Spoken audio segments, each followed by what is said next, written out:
Yeah, they had a great run, and it's fun to watch. I think I watched Indiana State and Iowa. Caitlin Clark play about the same last year, so I was watching a lot of basketball. The Indiana Fever made an unexpected coaching change that had completely upended the basketball world. The seasoned leader who had formerly led the team to success, Stephanie White, was abruptly removed.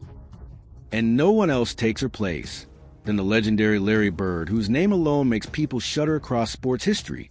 The brightest star in the WNBA, Caitlin Clark, was completely stunned. However, what might have caused such a stunning upheaval? This is a tale of the startling twist, the startling revelation that took the basketball world by surprise. No one could have experienced that moment, anticipated. Not the press, not the devoted supporters crammed into Gamebridge Fieldhouse, and most definitely not the most seasoned commentators on basketball. The typical excitement of anticipation filled the arena, but the second Caitlin Clark, everything changed when they got closer to the microphone. A silence descended across the assembly as though the audience had abruptly stopped, frozen in a communal silence. Every camera lens was fixed on her, and all eyes were on her. Every ear was strained to hear what she was saying. Then she said, using simple yet powerful words, they rocked the basketball world right away. The head of the Indiana Fever was replaced. But this wasn't just any hire. Coach IT was a completely unexpected person whose presence alone promised to completely disprove what supporters believed to be true about the WNBA. This was not your typical announcement.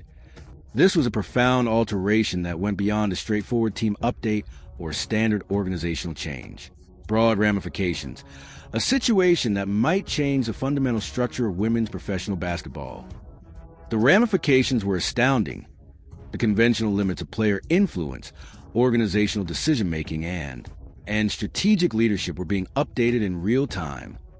Caitlin Clark, who is already well known on and off the court, had assumed control in a number of ways, establishing herself as a key player capable of influencing the franchise's future. Almost instantly, inquiries started to flow through sports media networks, chats in the locker room, and on social media. How did the Fever come to be associated with this legendary figure? What covert negotiations, private conversations, and behind-the-scenes actions had made this momentous moment? Could this collaboration, which seems improbable on paper but is unquestionably exciting in practice, alter the course of not just the team but the league as a whole? What did it signify for the upcoming generation of WNBA players, coaches, and spectators who were watching history play out in front of them? The enthusiasm on the internet was reflected in the arena. Sports journalists rushed to obtain professional commentary. Analysts hurried to comprehend the action, while fans discussed the potential outcomes. With a fiery ferocity, every article, tweet, and post seemed to convey the same idea. The consequences of what had just happened would be felt for years to come. A new era was about to begin, with a possible collision of star power, talent, and strategy, to rethink the definition of success in professional women's sports. Caitlin Clark was more than just a player at that precise time, declaring a change in coaching. She was a spark that ignited a fire of interest, a catalyst for transformation, conjecture, and enthusiasm. The Indiana Fever had done more than just appoint a new head coach. They have unlocked the entrance to an unprecedented period in the WNBA, one in which norms are questioned, limits are pushed, and there are countless opportunities in the future. The start of a new WNBA is marked by Caitlin Clark's startling declaration. Era, but who is she to make such a bold claim? Let's explore the incredible story of the rookie who transformed the Indiana Fever into a commercial powerhouse as well as a cultural phenomenon. Caitlin Clark is more than just a player. She is a cultural force. Impact extends well beyond the court, changing the Indiana Fever in ways that few players have ever attained in their professional lives. When Clark first took the court as a rookie, she was more than simply a basketball player. In professional athletics, she redefined what it meant to be a game dash changer in just one season. She transformed a franchise that had long fought to become one of the WNBA's most exciting teams. The Fever, which was once thought to be just ordinary, fans from all over the league flocked to the team that was fighting for relevance. To personally experience Clark's genius, Gamebridge Fieldhouse attendance surged, and season ticket purchases increased by about 400%. Once a place that frequently seemed desolate, the stadium became a stronghold of enthusiasm, teeming with admirers ready to follow Clark's every step. However, the change didn't end there. Brand alliances and corporate sponsors have been looking for the ideal ambassador to spark their campaigns for a long time. Realized that Clark's presence alone may increase their effect and visibility, so they rushed to the fever. Everyone wanted a piece of this rising star's orbit, from small companies to national corporations. And her supremacy on the court coincided with an increase in the team's financial and commercial profile. Social media increased her impact. Even more, every highlight, assist, and clutch shot made by Clark reverberated across platforms, drawing in casual, both seasoned experts and fans. After that, feature articles, interviews, and other mainstream media coverage, and TV shows honoring not only her sporting accomplishments, but also her charm, attitude, as well as leadership that in just a few months. She went from being a rookie phenom to a cultural icon. Phenomenon, the type of person whose impact goes well beyond sports. What really makes Clark unique, but what really stands out is the unparalleled level of power and influence she has within the company. Because of her celebrity status, she has a say in important decisions, such as crucial ones on coaching and team tactics. Decisions usually made by executives or management with a long tenure. The Fever are no longer just as a basketball team vying for victories. They have evolved into an extension of Clark's vision and a means by which the future of the franchise is shaped by the convergence of strategic insight, marketability, and leadership. This unique blend of athletic, in professional sports, organizational influence and brilliance are nearly unmatched.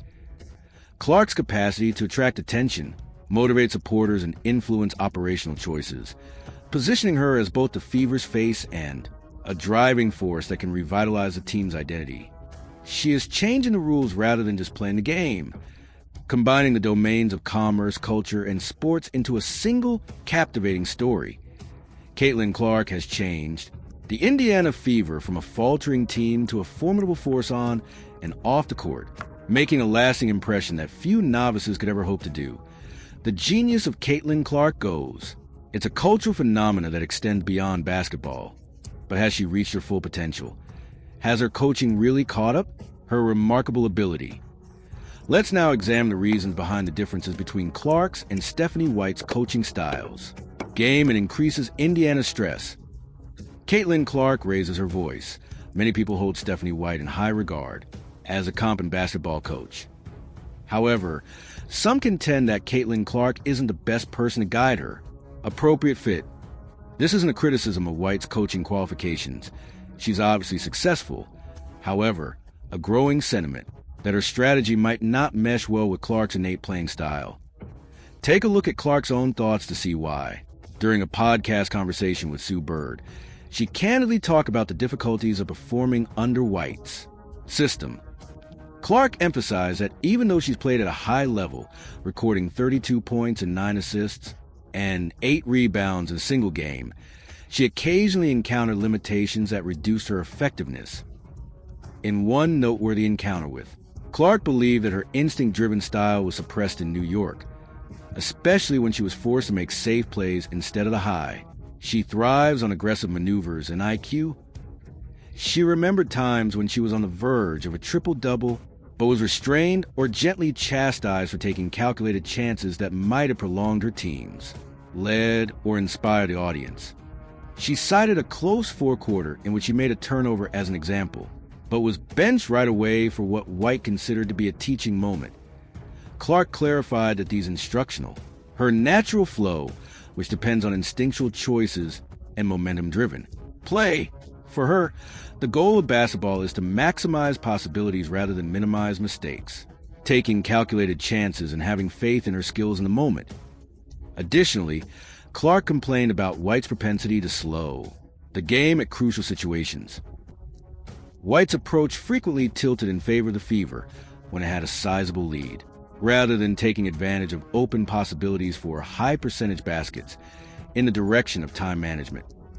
Clark contended that her team lost opportunities to score simpler points because White's prudence occasionally stopped her from making instinctive passes to open teammates like Sophie Cunningham or Kelsey Mitchell. According to Clark, the outcome was a more dull style of play that failed to completely utilize her talent or thrill spectators. According to Clark, the fundamental problem is